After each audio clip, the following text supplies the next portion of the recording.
Hi, everyone. I hope this is live. Welcome to this workshop about Turkey. I'm Melda, and today I will take you through the political history of Turkey from 90s till today, and we'll try to answer your questions.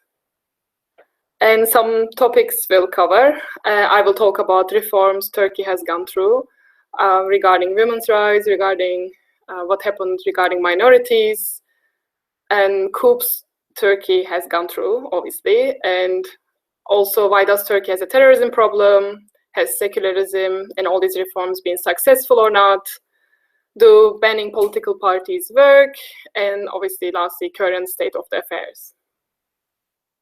So let's begin, and obviously please feel free to write me your questions on the group chat and I'll try to answer them as quickly as possible. All right, let's begin. As you know, before Turkish Republic was established, there was an Ottoman Empire, and Ottoman Empire was, the last ruler was Sultan Vahdettin, and after the First World War and many other wars, they were not very strong. And then the new regime basically started on 1923 with Mustafa Kemal Ataturk as its first president. And the government was formed from the Ankara-based revolutionary group led by Mustafa Kemal Ataturk and his colleagues. And it's very important to know that because this will be very relevant, but Ataturk was in the army, he was a soldier, he was a very successful soldier. And January Revolution actually started with the soldiers within the army. So that's how the history of the Turkish Republic started, and that's very crucial within the role of the army in the Turkey.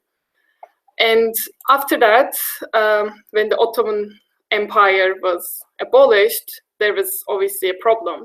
The problem was, for instance, in 1913, the Ottoman Empire was basically still quite big. It had the current Turkey as in terms of land, but also went to the south. Had some countries in the had some Arab countries also under the rule. But in 1920, so before the Turkish Republic was established, then it was just a tiny area within Ankara. So it was just ridiculous. It was maybe 1/3 of today's Turkey. And when 1923, when the Turkish Republic was founded, it now became today's area. However, in Turkey, there is this syndrome called Sevres syndrome, and it's a popular belief that some outside forces, especially the West, is conspiring to weaken and carve up Turkey. And the term comes to that year 1920, when this Ottoman Empire was a tiny place, because it was partitioned by the Allied force between Armenia, Greece, Britain, France, Italy, and giving all this small unaffected area. And it wasn't implemented because there was obviously Turkish war happening, the independence war, but that's this feeling that always this outside sources is trying to take over our country. They are trying to partition our country because it's such a beautiful country and it's very important geopolitically, etc. That's the classic syndrome. And since then, it has been also a massive influence on the Turkish politics and how Turkish people react to certain things when outside forces intervene. That's also a very important thing to know. It will also, obviously, it influences the current politics, it influences the politics in the past, and something to note down. And if I can show you, I actually prepared a picture to show that. Let me see if it will work out. So maybe this will make it more clear for you. So as you can see, this is the beginning, and then tiny part, and then today's Turkey. All right. I mean, you can probably Google those pictures and see them much more clearly. All right, moving on. So what did Ataturk do, and how did we have certain reforms? So what Ataturk do when first created a political party called CHP, and this westernization and secularization and all this process started. And for instance, in 1924, so 1 year after the establishment of the Republic, the caliphate, the office of caliphate was abolished because it was held by the Ottoman Empire before. And that means also abolition of the Sharia courts and establishing the Western secular courts. And then change of headgear and dress and closure of all religious convents. They were all established a year later. So that means that people had to wear, for instance, westernized hats, westernized headgear, and they shouldn't use, for instance, those old Ottoman hats, if you maybe know that, those red hats. And then there were new penal and civil code, and then changing, obviously, the alphabet. Now, before Ottoman Empire was using an Arabic alphabet, it now moved, and Turkish Republic changed the Latin alphabet. And obviously, inclusion of the principle of the laicite, secularism into the constitution. They were all done through the lifetime of Ataturk. And then Ataturk dies in 1938. Only he, unfortunately, doesn't get to see much of the Turkish Republic first years, but then succeeded by İsmet İnönü, and Turkey stays impartial during the Second World War II, and that's the first single-party period. So until the Second World War II, there is no another party. So there's only the States Party, the party that Ataturk established, and that's the only party that's been around there. So throughout these years, there have been a lot of reforms established by the CHP party, especially for women. So this is very crucial for the women's rights and how it's developed in Turkey. So although we always say Ataturk's party, CHP, is the first established party, it's actually a common misconception. There was actually a women's party before that. That was the first established party. And it was stopped from its activities because at the time, women were not allowed to vote or engage in the politics, hence their party was not approved. And then, for instance, there was a mandatory dehijabization, so that women were encouraged not to wear headscarves, actually. Then polygamy was banned, and there was penalties, harsh penalties for the illegal polygamy. For instance, there was up to 2 years of imprisonment, and also various fines for that. So that also helped liberalization of the women. And before, for instance, establishment of the republic, women didn't get the equal share of inheritance, so that was also changed. And another very important, obviously, policy was this co-education. So before, obviously, during the Ottoman Empire, since religion was very important, it had a very important place. That meant women and men didn't study in the same places. They were separated. But now they were able to actually share the same public places. And then in 1934, full political rights were given to women to vote and to be elected.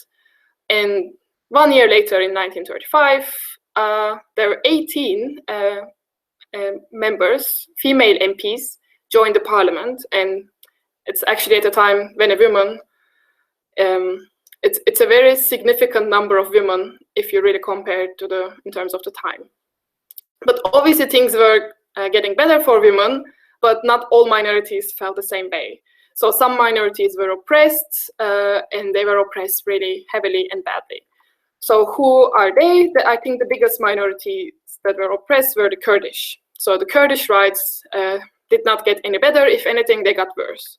So in the beginning, when Ataturk was trying to mobilize basically the people, the public, to fight against the Allied forces and for the independence, that he also promised a common state of Turks and Kurds to win the support of Kurdish clans in resisting the harsh terms of this war, harsh terms of this peace treaty they were suggesting, and to win the war against the Greeks.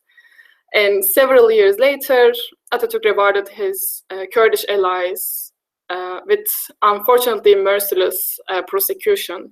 So teaching of Kurdish in schools was outlawed. It was even forbidden to mention the existence of Kurds or other national minorities. We were all Turks, and we were not to be divided by these kind of distinctions. So, and under Ataturk, and obviously for the presidents or the officials that came after him, they were all very surprising. All these, Kurdish uprising, they were brutally suppressed, and hundreds of thousands of Kurds were deported into central and western Turkey. So even though many, for instance, groups celebrate Ataturk in Turkey because he basically brought state feminism and westernization and secularization, it's understandable in that some groups obviously really dislike him, and one of them is the Kurdish groups generally. Obviously, I can't speak for everyone else, but that's generally the case. And after the Second World War, which Turkey didn't join, we come to a multi-party period. So we have more political parties. They also get into the elections, and they try to run against CHP. And it's the first time in 1950s, actually, a party called Democratic Party wins the election. And it's the first time a party wins an election and it's not CHP. And in the beginning, it's super popular. It's very popular. It's relaxing the restrictions on Islam. It's relaxing the restrictions on generally the Muslim community. And the economy is booming. Obviously, it's not necessarily because of the political party, but because of after the war, the economy is developing. But still, public is very happy with this party. But 5 years later, the economy began to fail, and the government started to introduce censorships. They were limiting dissent. They were oppressing some ideas, and also high inflation started to happen, and there was a massive debt. So it wasn't a really good situation. And then in 1960, the first military coup happened, because the government was very unstable. There were coalitions happening. Many people were very unhappy, and it's just wasn't a good time. And in 1960, after the coup, many people were executed, and they generally belonged to this Democratic Party. They were the officials of that party.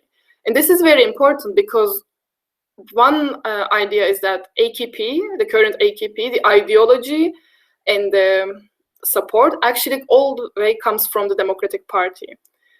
And Democratic Party was very popular because it talked to the people, it talked to the rural people, it talked to the people in the Anatolia rather than talking to the people in the state. That was what CHP did. It was a more elitist party. It was a party for the people in the cities. And it didn't necessarily represent what the people in Anatolia wanted. So that's why it got really high support, because it also promised them that this religion is not necessarily something bad and we can help you exercise your own rights. So that was their selling point, and it was very successful. But unfortunately, it didn't work out. And then after that, we come to the 70s. 70s, again, it's a fractured political scene, poor economy, violence between communists or the people on the left and ultra-nationalist people on the right. It's violence on the streets. People, like almost up to 5,000 people die just because of the violence on the streets. And then 1 year later, in 1971, the army issued a memorandum warning the civilian government and leading to another coup, which resulted in the fall of the government and establishment of the interim government. So that's the second coup.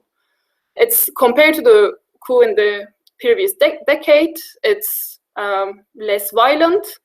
There are less problems with it, but still, obviously, there are problems with it. And then in 1974, that's very crucial, the invasion of Cyprus happens.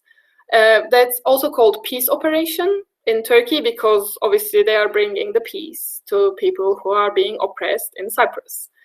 And that's very important because this invasion was promoted as a nationalist thing. It was a common denominator in Turkish politics, because after the coup, There was obviously coalition governments. There wasn't a really unification between political parties. But that invasion in 1974, so just 3 years after the coup, brought a unification to people, and they could actually use that nationalistic tendency to build a country. So it was used for nation building, if you can say that. However, obviously things didn't stay as they were. And then in 1980, there was another military coup. And that was probably the most brutal and most horrible coup for people. And when people now today, when they denounce the coup, the Turkish people, they actually refer to those people who were alive then and went through the troubles of that coup. That's the time they are referring to. And there was a martial law for 2 years. And during that time, the freedom of speech, it was oppressed so badly. People were put into prison. People got lost in prison. They were tortured. And it didn't matter if you were on the left. It didn't matter if you were on the right. A lot of people were disenfranchised.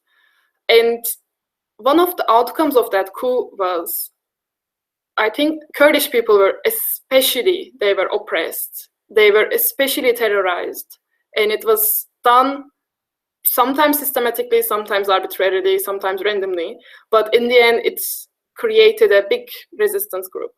So in 1984, the PKK, so it's the biggest terrorist organization in Turkey, they started to be involved in an armed conflict with the Turkish state. So before that, they were actually a political party. It was the Kurdish Workers' Rights Party. But then it became actually a terrorist organization and started an armed conflict. And their initial aim was to achieving an independent Kurdish state. And then it shifted to demand for equal rights, freedom, and a democratic Turkey. Back then, the use of Kurdish language, dress, folklore, and names, they were all banned. And they were all banned not just necessarily in Istanbul, but even in Kurdish inhabited areas, even when they were in the areas where they are majority. And for instance, in 1978, the provinces in the southeast of Turkey, where majority of them are occupied by Kurdish people, there was a state of emergency there, and it was only removed in 2002. So that means almost 2 decades they had lived under the state of emergency, and that also shows how many problems they had actually there. And government established, for instance, some village guards, local paramilitary militias to oppose separatist Kurdish groups within these places. So they would just arm some people who didn't necessarily go through the army training, and they would give them the job to defend the border, defend the mountains, defend the villages, etc. And obviously, some people abused their power and even created more grievances within the region. So that's also very important. I think the majority of that problem that the Kurdish people are having, or the Turkey is having because of that, it comes from those times where they were arbitrarily, the villages were destroyed, they were put in fire, and they were tortured and put into prison and got lost, all those things. So it was actually goes back to that times. But then we come to the 90s.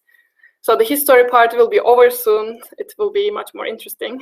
In 19s, there was obviously even more political instability and a failing economy and coalition governments. So when today people praise that AKP is very good and we have one strong and stable government, it actually comes from that times, that feeling that people had. People were sick and tired of coalition governments and how much unemployment there was and how their money didn't matter and the economy was really horrible. So they were all coming from the fact that there was no one ruler and one party. And that created that idea that coalition governments are inherently bad in Turkey. So probably for a very long time, we won't have a coalition government because there is this history there, and it always will be a bad thing, unfortunately. And there were different coalitions. We had coalitions between the center-right, we had the coalitions between Islamists, and that also didn't end well. And there was a military memorandum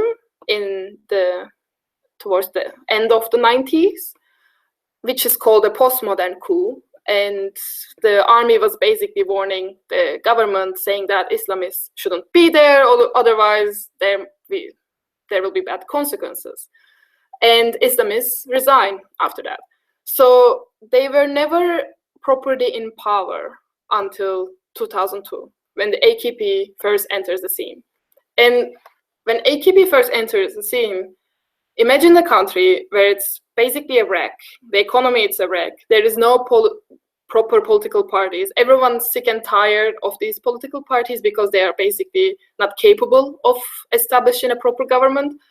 And there is the people who believe in religion, who are, for instance, Islamists. They feel they are not represented.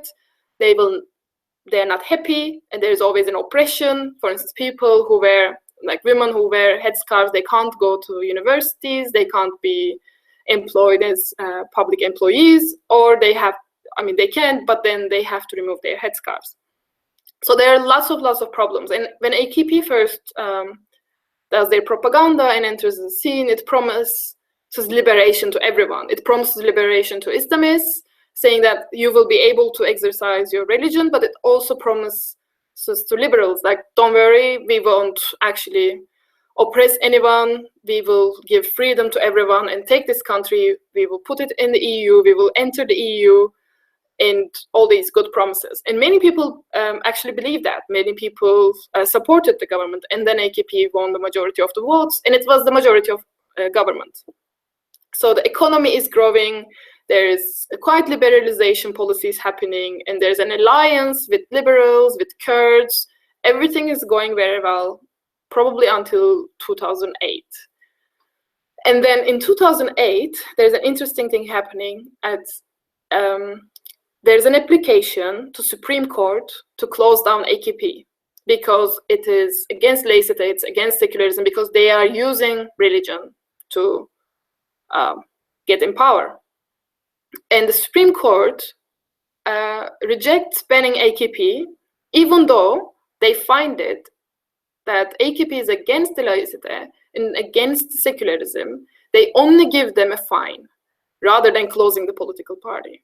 So that's a really turning point, because if they close the AKP, everything would have been different right now, probably.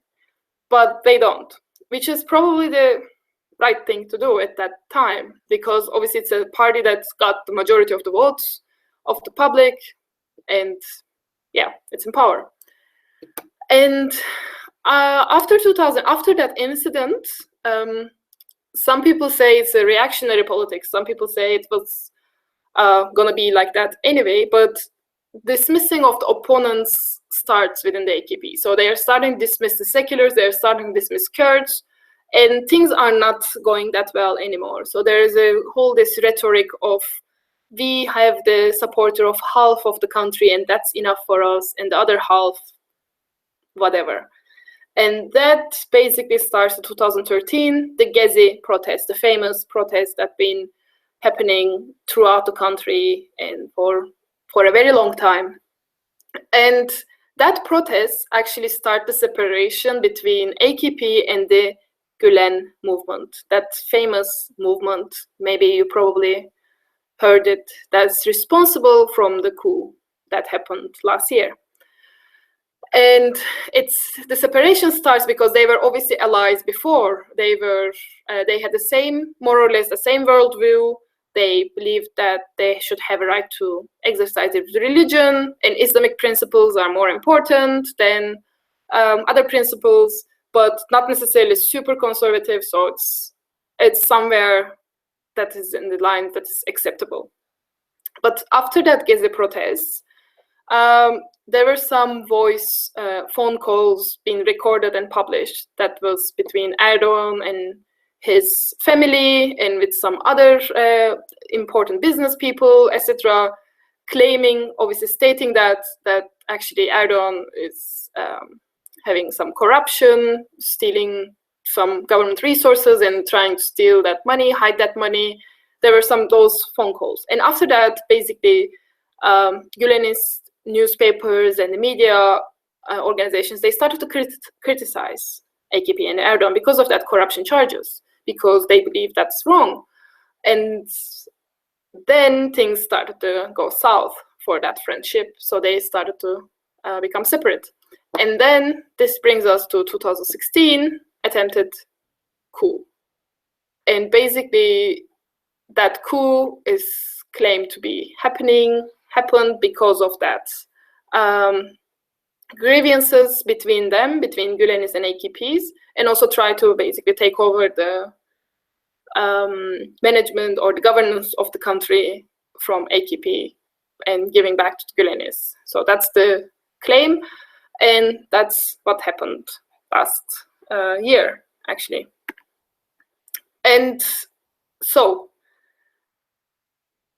far, this was the history part of it. And now coming to the more debate-related parts of this workshop.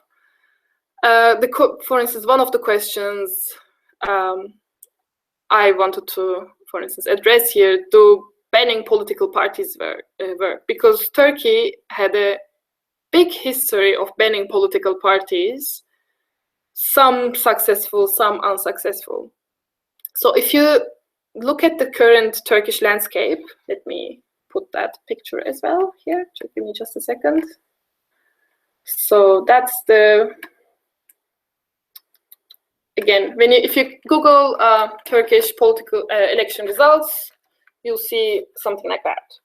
And this is a map of Turkey. And if you see this yellow part is this areas where AKP has the majority support. And red areas where the CHP is getting its support, it's, remember, Ataturk's party. And the purple is the HDP, that's the Kurdish party. And you will see MHP as well. So that's the nationalist, but they don't necessarily win that many areas. And they're ultra-nationalist, Turkish nationalist, and AKP is in alliance with them. So we basically have 4 big parties. And they, today, for instance, how did they come about? It actually comes from that past where we were banning these political parties. So if you look at them, Turkey, for instance, so far banned 26 political parties. So that's a lot of political parties to be banned. And they were basically separated into 2 areas. They were generally banning conservative religious groups and Kurdish minority groups. So those 2 political parties were being banned. In conservative religious groups, for instance, Democratic Party was banned, and then later on in the 19th there was this Welfare Party, and in 2000s Virtue Party. You can say they were all the predecessors of AKP from 60s to today. So they generally shared similar ideologies, they had similar mechanisms and similar organization structures. And yeah, so even though Turkey always banned these ideas and these parties throughout decades, it didn't help. It didn't help because in terms of that people, for instance, demanded these policies. They, for instance, wanted to be able to exercise this religion, wanted to go to university while wearing their headscarves, all those things. So banning these ideas and the political parties didn't actually create anything good. It's on the, as actually the opposite. It created much more grievances and actually created a big support group for AKP to be able and gain so much support from that, and still kind of takes a lot of benefit from that history. So in terms of banning these conservative religious groups and in terms of coups and all those things, it didn't help. It actually created the situation today. And if you look at the second group, that's the Kurdish Kurdish minority, and it's basically from 80s to today. So there were, again, many Kurdish parties. There was like People's Labour Party, there was Democracy Party, so it's not Democratic Party, that's the conservative ones, Democracy Party, and we also love calling our parties democracy, even though they don't necessarily represent it. Democratic Society Party and Peace and Democracy Party. So they were all banned and they were all not given any chance. And then this, I mean, from one perspective, if you look at it, for instance, that really helped banning those political parties and not letting them to exercise their political rights, prevented them to gain many rights, if you look from that perspective. But it also prevented them to create this political experience and political exchange between those groups and between that areas. So one might say, if they didn't, for instance, ban the first Kurdish party, now maybe we wouldn't, we would have a bigger Kurdish party that would be even much more helpful to those minorities. So it's a bit debatable from which perspective you take it, but obviously closing these parties didn't necessarily stop people feeling like they are being oppressed and there needs to be something done.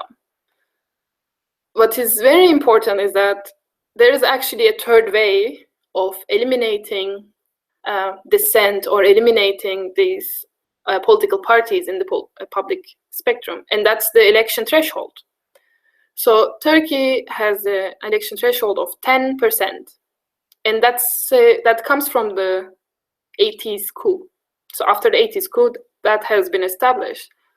And that's basically an indirect ban to many parties because it is very difficult to get the 10%. Even today, HDP in the last election barely got above 10%, for instance. They got in the election previous in 2015, if I'm not mistaken, 13%, barely. And that's a very high election threshold, and it's obviously very difficult to pass. So that's one way of looking at Turkish politics, that it's basically a case study or example of banning political parties actually don't work. It's, on the other hand, creates more grievances and ends up being troublesome. And there is also the media aspect of that area. So the media of Turkey includes a wide variety of domestic and foreign publishing sources. However, the ownership of the media is concentrated in the hands of few large private media groups, which are typically part of a holding or a conglomerate, which means they're controlled by wealthy individuals and they have many business areas. So they have, for instance, it's a big holding, they have this media company, but they also have the construction business and some other kind of businesses. And what they do is generally, when the government has a tender, for instance, to build a big complex building or stadium or something else, they open this tender and they invite these companies, and generally those are the biggest holdings, they go into that. But AKP government managed to do is that give those tenders not necessarily to the highest bidder, but to the bidder that will represent their own views in their own media channels. So it created, so we can't really say that they demanded this, but this could also happen in the beginning because of the self-censorship, because they were afraid they wouldn't have get the tenders. So it's a bit chicken and egg problem. We don't know which one started first, but it obviously created a problem. Because more and more, when you have multiple media channels, but they're actually owned by only a few individuals, you don't have much diverse opinions. And when you have this political and business incentive, it makes the situation much worse. So we've seen in the last years that many journalists were actually fired from their jobs. Even chief editors, they were fired from their jobs, kicked out of their newspapers because they were writing things that the owners of the media companies did not like, because that if they criticize the government, that means they didn't have the profits as they forecasted, for instance, because they wouldn't have get the tenders. So that actually started the whole problem. And what we saw is that, for instance, another problem was that media professionals in Turkey face a big job insecurity, and they don't have social security. And generally, they often have to work without the contract. And when you work without the contract, that means you can't be in the union and you cannot obtain all the rights. And especially after the financial crisis in the beginning of 2000s, etc., many, like up to 5,000 journalists were fired. And in that area, so that you can see that since the job is also very hard to find and there's no stable, so you also had to censor yourself. So that's also contributed to the problem of that elimination of the opposition views in Turkey. And obviously, the last but not least, prosecution of journalists also contributed to today's situation. And I also would like to show another picture of you, how the media companies, so this is the landscape, more or less, of Turkish media. So it was. You see many different icons there, so different companies, different TV channels and newspapers. And these are basically supporting the government. So you can see the difference. Video. And these are the government supporting, because they all belong to 2 or 3 holdings. And so these are the only opposition media. And half of them, or even more than half of them, are closed today because they didn't, either they belong to Gulen or they belong to some other groups. They were, arrested. They were closed down because of some terrorism charges, so many different, obviously, reasons, but that's the situation. So we have only a handful of newspapers or TV channels that's not owned or owned by groups that supports the government. So that obviously impacts the situation or discussion and discourse in Turkey. Because even though the social media and internet is very important and Turkey is a young population, still majority of people get their news from TV and newspapers. That's the situation in majority of the places. That's how people above 25, 30 generally gets their information from. And when you have skewed information or don't have the free information, that's the situation. And to give an example of that, when the Gezi protests were happening in 2013, so all the foreign channels were obviously showing it live. The protest, it's a big thing, it's excitement, what's happening, let's try to understand. Whereas Turkish channels, they were showing the documents of penguins. And you would see that from, for instance, channels like the Turkish version of CNN, for instance, CNN Turk, would show the penguins. All these big channels in Turkey would show the penguins, whereas there's a huge protest happening outside. So a lot of people didn't even know in the beginning the protests were happening. If you were not on Twitter or social media, you had no idea. And when you learned it, when you found out, it was not in a good way. You were a bunch of bandits, not protesters. And remember that when in the beginning, when I mentioned you that there is this always paranoia that people, other countries, the West, they are very envious of Turkey. They wanna, take some pieces and they wanna control Turkey, etc. That paranoia always showed itself there too. So according to many news organizations, those protesters were paid by Western organizations, by CIA, by just you name it. And that's why they were protesting, because there was nothing wrong. They were just actually being tricked or paid. So that's the narrative. So whenever a foreigner criticizes Turkey, it's not because Turkey did something wrong. It's because they have hidden agendas. So when you have that kind of mentality or that kind of dominant narrative in the society, it's very difficult to influence it. It's very difficult to intervene. And it's very difficult to change things. And that's another problem that Turkey is actually facing.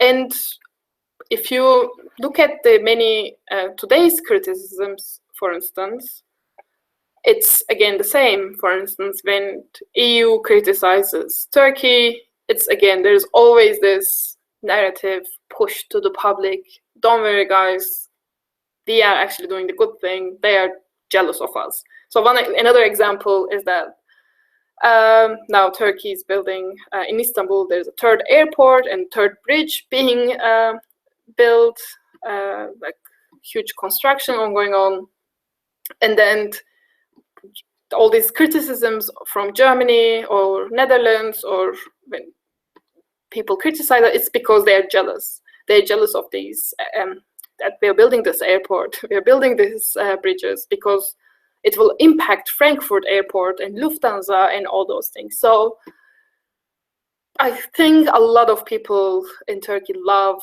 conspiracy theories, and it really feeds well into that, like to go to more autocratic, it really feeds into that narrative. So it's very difficult to get out of this situation, actually. So that's the problem. Even though you bring new information, even though people criticize, you're always at fault. You always have a hidden agenda. So that's probably the biggest problem. And I don't see any questions at the moment, so I think it's very clear. I think this will be the time, if you have any questions, to shoot right now regarding the current affairs or anything to do with the past. Nope? Okay. So that's basically it. So that's how actually Turkey came to a situation that's today. So it started with Turkey's history started with the military independence war. That's why military always took a very, very important position in Turkish politics and was always a defender of secularism and Western ideas. But when AKP came to power, they also promised people that the army would take less place in the public and in the politics. So that's why they dismissed a lot of people from the army ranks and replaced them with the people who are, for instance, closer. But that obviously created another problem. There was another group within the army, and that they were Gülenists, and it created today's problem. So yeah, so thank you for listening. I hope it was helpful. And if you have any questions, feel free to just write to me also, either here or just reach out to me on Facebook or when you see me. All right, thank you. Bye.